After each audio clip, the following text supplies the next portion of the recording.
The Israeli army says it is carrying out a targeted operation at Gaza's largest hospital. And the United States and China agreed to address climate change as the country's two leaders are set to meet. The Morning Rundown starts now.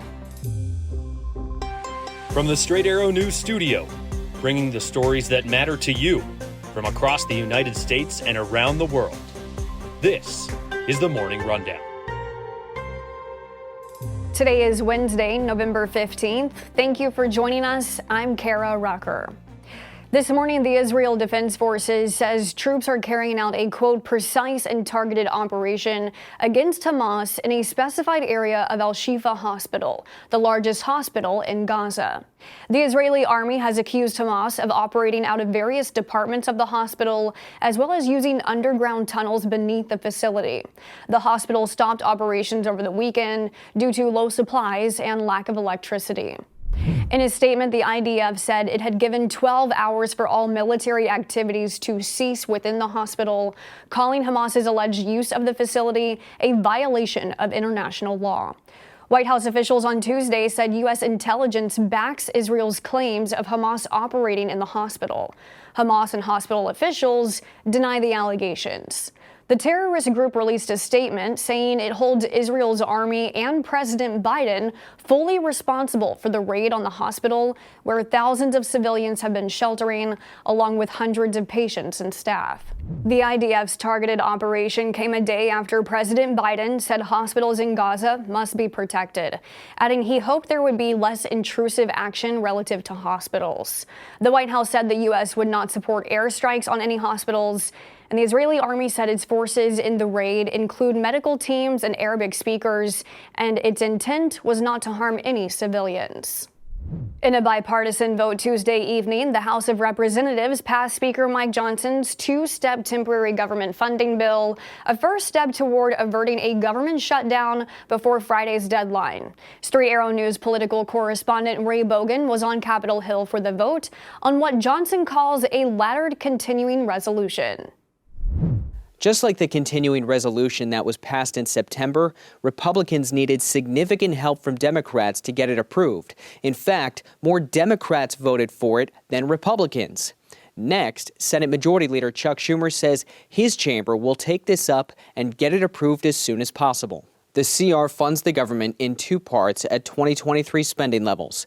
Money for veterans programs, transportation, housing, agriculture, and energy would flow through January 19th. Funding for the military, State Department, Homeland Security, and other government agencies would last until February 2nd.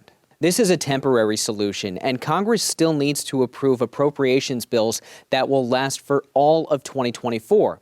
They also want to include extra funding for Ukraine, Israel, border security, and natural disaster relief here in the United States. But that's going to take a lot of negotiations. Straight from D.C., I'm Ray Bogan. Ahead of today's meeting between President Biden and Chinese President Xi Jinping in San Francisco, the United States and China announced an agreement to address climate change. In a statement Tuesday, the State Department said both countries will rise up to one of the greatest challenges of our time for present and future generations of humankind. The U.S. and China agreed to revive a bilateral climate working group, which China suspended last year amid growing tensions over Taiwan. It will address issues like energy transition, methane, resource efficiency, and deforestation. The announcement comes less than a month before the annual UN Climate Change Conference in Dubai and hours before the first in-person meeting in a year between the country's two leaders. With U.S. China relations strained over the past year, from a spy balloon to close calls in the air to new export rules over semiconductors, China expert and former Miami Herbert Business School Dean John Quelch tells our business correspondent Simone Del Rosario that this meeting is a good sign of things to come for the relationship between the two countries.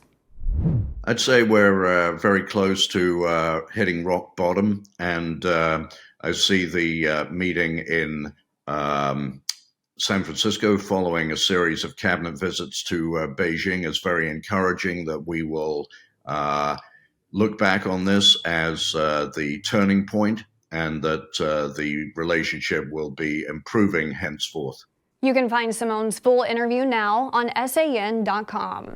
A newly released federal report shows that effects of climate change are already being felt across America, particularly by families living below the poverty line, and those effects are becoming more and more evident. This particular report is not being covered by all media. The Straight Arrow News Media Mistool shows the majority of outlets covering this are left-leaning. Right-leaning news outlets are underreporting the results of the 5th National Climate Assessment. Our real-time media mistool spotlights which stories right-leaning and left-leaning news outlets aren't covering, so you get a complete picture of the news. The National Centers for Environmental Information estimates already this year there have been 25 weather disasters in the U.S. that cost at least $1 billion and resulted in more than 450 deaths. On Tuesday, President Joe Biden addressed the report. This assessment shows us in clear scientific terms that climate change is impacting all regions, all sectors of the United States, not just some, all. It shows that communities across America are taking more action than ever to reduce climate risk. It warns that more action is still badly needed. We can't be complacent. Let me say that again. We can't be complacent. In his speech, Biden announced $6 billion in federal funding will go to communities across America to take steps toward climate resilience. The president hopes the congressionally mandated climate report will help policymakers make fact-based decisions about climate change across the nation. YouTube has unveiled how it's tackling the era of artificial intelligence as more and more creators use AI's capabilities to produce content. In a post on YouTube's official blog Tuesday, titled Our Approach to Responsible AI Innovation, the company's vice president of product management wrote, "All content uploaded to YouTube is subject to our community guidelines, regardless of how it's generated. But we also know that AI will introduce new risks and will require new approaches.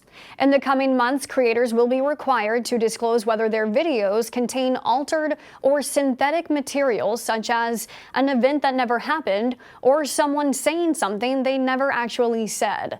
Those who consistently choose not to disclose that they are using AI-generated content will be subject to penalties like video removal and suspension from the YouTube Partner Program. YouTube will begin showing labels letting viewers know when a video has manipulated material. In addition, YouTube will soon be making it possible to request the removal of any content that uses someone's face or voice without permission. Music labels will also be able to make removal requests. Our Shannon Longworth has more on YouTube's approach to AI in her report on SAN.com. Finally this morning, a flight headed to Belgium was forced to return to New York due to the conduct of a traveler. But this time it wasn't because of an unruly human, it was because of a wayward horse. Yes, sir. We are a cargo plane. We have live animal horse on board the airplane, and the horse managed to escape his stall. We don't have a problem as of flying-wise, but we need to return back to New York. We cannot get the horse back secure.